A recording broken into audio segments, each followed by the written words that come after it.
নমস্কার, আমি মৌকথা আমার চ্যানেলে সবাইকে স্বাগত জানাই। আমাদের বাড়ির সামনে যে এই জায়গাটা রয়েছে এখানে তো অনেক রকমের বীজ ফেলা হয়। সেই ভিডিও তো আমি অনেকবারই শেয়ার করেছি। কত রকমের গাছ বেরিয়েছে, পড়ে হয়েছে আর বসানোও হয়েছিল। তার মধ্যে এই যে কুমড়ো গাছের বীজটা থেকে গাছ হয়েছে এটা না মা অনেকদিন আগেই বসিয়েছিল। এটা ১ম এ একদম ছোট্ট হয়েছিল। তারপরে সাইড থেকে দেখলাম যে একটা গাছ প্রচণ্ড পরিমাণে বড় হয়ে লতিয়ে অন্যান্য গাছের উপরে উঠে গিয়েছে। সেগুলো যদিও বা ফুল গাছ।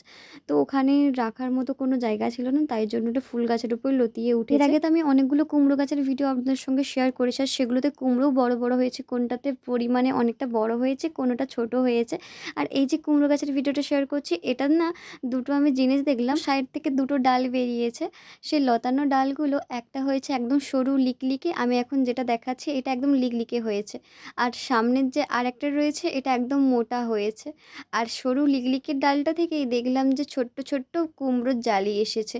ওটা থেকে কিভাবে কুমড়ো হবে আমি ঠিক জানি না, এখনও পর্যন্ত কুমড়োটা ধরেনি, নষ্ট হয়ে গিয়েছে। তো আবার ফুল এসেছে, আবার কুমড়ো জালি ধরেছে। আর তার সঙ্গে দেখুন কতগুলো ছোট ছোট ফুল হয়েছে।